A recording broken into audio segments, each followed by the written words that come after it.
الحمدللہ رب العالمین والصلاة والسلام علی رسولہ الکریم وعلی آلہ واصحابہ اجمعین اما بعد فاعوذ باللہ من الشیطان الرجیم بسم اللہ الرحمن الرحیم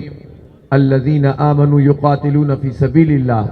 والذین کفروا یقاتلون فی سبیل الطاغوت فقاتلوا اولیاء الشیطان ان کید الشیطان کان ضعیفا صدق اللہ العلی العظیم۔ انتہائی قابل احترام جناب اسد اللہ بھٹو صاحب، نائب امیر جماعت اسلامی پاکستان، ذمہ داران جماعت اسلامی کراچی، اور میرے بہت ہی قابل احترام بھائیوں، دوستوں اور میری عزت مآب بہنوں، آج 5 فروری یوم یکجہتی کشمیر پورے پاکستان میں ہی نہیں، پوری دنیا میں جہاں جہاں مسلمان موجود ہیں، کشمیری عوام موجود ہیں، وہاں منایا جا رہا ہے۔ اور آپ سب جانتے ہیں کہ قاضی حسین احمد رحمت اللہ علیہ، جنہوں نے طویل جد و جہد کی کشمیری مسلمانوں کے آزادی کے لیے، انہوں نے 5 فروری کو ہڑتال اناؤنس کی تھی۔ بعد میں پھر اس ہڑتال کو اس وقت کی پنجاب حکومت نے اور بعد ازاں اس وقت کی پاکستان کی حکومت نے اس یکجہتی کے لیے عام تعطیل میں تبدیل کر دیا تھا۔ پھر ہر سال یہ عام تعطیل ہوتی ہے، لیکن یہ عام تعطیل اور یہ مظاہرے اور یہ احتجاج جو ہر جماعت کرتی ہے، حکومت کی طرف سے بھی اعلانات ہوتے ہیں، یہ سوال ضرور کرتے ہیں کہ احتجاج کرنے کا تو ہمیں حق ہے، اور اگر ہم یہ بھی نہ کریں تو پھر اس پہ ہماری کشمیریوں سے وابستگی اور کشمیریوں کے لیے آواز اٹھانا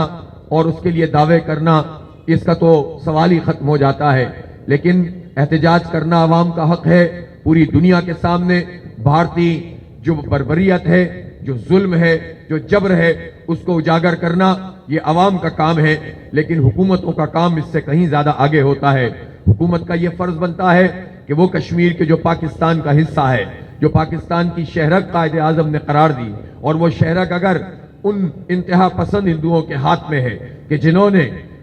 10 لاکھ ملٹری اور پیرا ملٹری فورسز ایک چھوٹے سے خطے میں، ایک وادی میں متعین کر دیے ہیں، جو گولیاں چلاتے ہیں، جو پیلٹ گنوں سے فائرنگ کر کے ہمارے بچوں، ہماری عورتوں، ہمارے بوڑھوں جوانوں کو نابینا کر دیتے ہیں، جو ہمارے جوانوں کو قتل کرتے ہیں، گرفتار کر کے اذیت گاہوں کے اندر ان پر ٹارچر کیا جاتا ہے، ہماری ماؤں بہنوں کی عصمت دری ہوتی ہے۔ اس سب کے باوجود اگر حکومت بھی وہی کام کرے جو کوئی جماعت کرتی ہے، کوئی پارٹی کرتی ہے، کوئی NGO یا سول سوسائٹی کرتی ہے، تو ظاہر سی بات ہے کہ کسی طور پر بھی یہ قابل قبول نہیں ہے۔ حکومت کا کام یہ ہے پوری دنیا میں سفارتی محاذ کے اوپر بھارت کو آئسولیٹ کرنے کا کام کرے۔ میں پوچھنا چاہتا ہوں پچھلی حکومتوں سے بھی، موجودہ حکومت سے بھی، موجودہ حکومت اپنی سیاسی اور اندرونی سیاست میں جتنا بجٹ اپنی سوشل میڈیا بریگیڈ کے لیے رکھتی ہے، کیا اتنا ہی بجٹ وہ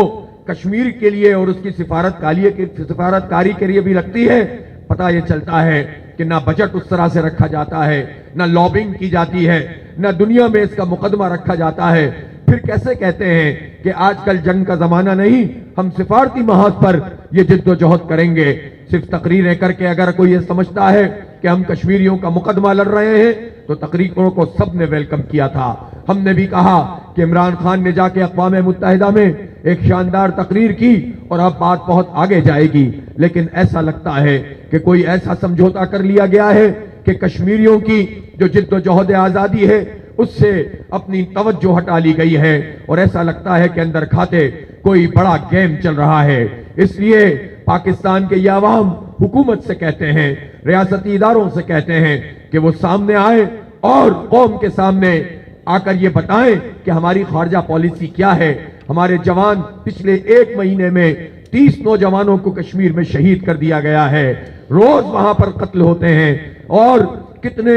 کتنے مہینے اور سال گزر گئے ہیں سری نگر کی جامع مسجد میں جمعے کی نماز ادا کرنے پر پابندی ہے۔ سید علی گیلانی پوری زندگی جد و جہد کا استعارہ، مزاحمت کی ایک علامت، پوری زندگی قید و بند کی صعوبتیں اٹھاتا ہوا ہاؤس اریسٹ، وہیں سے اس کا جنازہ نکلا ہے۔ میرے بھائیوں اور دوستوں، اب کون سا وقت ہے کہ جس میں پھر ہماری فوجیں اور ہماری حکومت پیش قدمی نہ کریں؟ تاریخ کا یہ سبق ہے کہ آدھا کشمیر ہم نے جہاد کے ذریعے سے حاصل کیا تھا۔ اس وقت جب بھارت نے اپنی فوجیں اتاری تھیں اور مسلمانوں کے اوپر کشمیر میں جو عرصہ حیات تنگ کیا تھا اور جو اسٹینڈ اسٹل معاہدہ تھا اس کی خلاف ورزی راجہ ہری سنگھ نے کی تھی، تو پھر اس کے بعد کشمیری لوگوں نے جہاد شروع کیا تھا۔ پاکستان سے قبائلی عوام وہاں پر پہنچے اور چند مہینوں میں سری نگر کے دروازے پہ جا پہنچے تھے، پھر سازشیں کی گئیں اور ان کو ان کے راستے سے روک دیا گیا، ورنہ کشمیر اسی وقت پورا کا پورا آزاد ہو جاتا۔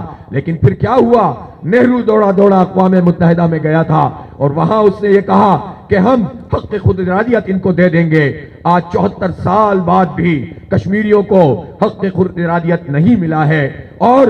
آج بھی یہ سوالیہ نشان ہے کہ یہ بڑی طاقتیں کیا کرتی ہیں۔ ایسٹرن تیمور کا معاملہ ہو تو چند برسوں چند مہینوں میں فیصلہ کر کے اس کو انڈونیشیا سے الگ کر دیا جاتا ہے۔ جنوبی سوڈان میں یہی کام کیا جاتا ہے، اس کو الگ کر دیا جاتا ہے۔ عراق پر بغیر کسی تحقیق کے چڑھائی کر دی جاتی ہے، افغانستان پر چڑھائی ہو جاتی ہے۔ اقوام متحدہ عالمی جو طاقتیں ہیں، برطانیہ اور امریکہ، اس کی سرپرستی کرتی ہوئی نظر آتی ہے، لیکن مسئلہ اگر مسلمانوں کا ہو تو چاہے وہ فلسطین ہو، اس کے لیے اقوام متحدہ نہیں جاگتی، اور اگر کشمیر ہو تو اس کے اوپر عمل درآمد نہیں کرواتی۔ اس لیے اقوام متحدہ میں بھی اس کیس کو لڑنا ہوگا، سفارتی محاذ پر اپنے دوست پیدا کرنے ہوں گے، لیکن سب سے بڑھ کر بات یہ ہے کہ آج نہیں تو کل اور کل نہیں تو پرسوں، اس وقت تاریخ کا سبق یہ ہے کہ جب تک عسکری میدان میں پیش قدمی نہیں کی جائے گی، یہ دنیا یہ کبھی بھی نہیں جاگے گی۔ اس لیے ایک ہی راستہ ہے کہ ہماری افواج پیش قدمی کریں، اور یہ جو لائن کھینچ دی گئی ہے، یہ جو باڑ بنا دی گئی ہے، اس کی کوئی حیثیت نہیں ہے۔ اور خاص طور پر جب بھارت نے خود 370 اور 35A کو ختم کیا ہے اور اس نے اس کو اپنا حصہ بنا لیا ہے، گویا پوری دنیا کے کشمیر کے حوالے سے جو بین الاقوامی معاہدے ہیں اس نے از خود اس کو ختم کرنے کا اعلان کیا ہے۔ تو اب کشمیریوں کی اپنی عسکری جد و جہد بھی لیجیٹیمائز ہے، اور ان کے لیے اگر پاکستان فوجیں بھی اتارے گا تو وہ بھی قانونی ہے، دنیا کے لحاظ سے بھی اور آخرت کے اعتبار سے۔ اللہ رب العالمین کی تو واضح ہدایت ہے کہ کیوں نہیں لڑتے ہو ان کمزوروں کے لیے جو کمزور پا کر دبا لیے گئے ہیں۔ اس لیے اقوام متحدہ کے چارٹر کے مطابق کشمیری جو عسکری جد و جہد کر رہے ہیں اس پر کوئی معذرت خانہ رویہ اختیار کرنے کی ضرورت نہیں ہے۔ اقوام متحدہ کا چارٹر مقبوضہ علاقے میں کسی قابض فوج کے خلاف عسکری جد و جہد کی اجازت دیتا ہے۔ اسی طرح سے سیاسی جد و جہد جو کر رہے ہیں، پاکستان سے اظہار محبت کر رہے ہیں، تو پاکستان کے 24 کروڑ عوام اور خاص طور پر حکومت اور ریاست کی یہ ذمہ داری ہے کہ ان بچوں کے لیے، ان ماؤں کے لیے، ان بوڑھوں اور جوانوں کے لیے، ان لوگوں کے لیے جو شہید ہوتے ہیں تو وصیت کرتے ہوئے شہید ہوتے ہیں کہ ہماری جو ڈیڈ باڈی ہے، ہماری جو تدفین ہے وہ پاکستان کے جھنڈے میں کی جائے۔ جب ان کا یہ عزم ہے تو پھر ہم کیا کر رہے ہیں؟ معیشت کا رونا رونے والے، انہوں نے تو معاشی حالات بھی ہمارے تباہ کر دیے ہیں، ہمیں برباد کر کے رکھ دیا ہے۔ ہمیں معیشت کا نام لے کر ہماری غیرت کا سودا نہ کیا جائے، کشمیریوں کی ہر ممکن مدد کی جائے جو قانونی بھی ہے، آئینی بھی ہے، جمہوری بھی ہے، اور یہ مسئلہ تو ہیومن رائٹس کا مسئلہ ہے، بنیادی انسانی حقوق کا مسئلہ ہے۔ اس لیے آج کی یہ ریلی بھی اس عزم کا اظہار کرتی ہے کہ ہم کشمیریوں کی جد و جہد آزادی کے ساتھ ہیں، مظلوم ماؤں بہنوں بچوں بوڑھوں جوانوں کے ساتھ ہیں۔ ان کی جد و جہد آزادی کو ہم اپنی آزادی تصور کرتے ہیں، وہ ہماری معاشی شہرت بھی ہے، وہ ہماری دینی اور غیرت کے حوالے سے بھی شہرت ہے۔ اس لیے ہماری یہ جد و جہد جاری رہے گی۔ مسلم حکمرانوں پہ دباؤ کو بڑھانا ہوگا، ان لوگوں کو اپنے سروں سے ہٹانا ہوگا جو ہماری حمیت بیچتے ہیں، غیرت بیچتے ہیں، یہ سب کچھ بیچ دیتے ہیں، پھر بھی ہمارے حالات درست نہیں ہوتے ہیں۔ اس لیے جد و جہد طویل تر ہے، اس کو جاری رکھنا ہے۔ آج 5 فروری کو پورے پاکستان میں پوری قوم اسی عزم کا اعلان کر رہی ہے۔ وآخر دعوانا ان الحمدللہ رب العالمین۔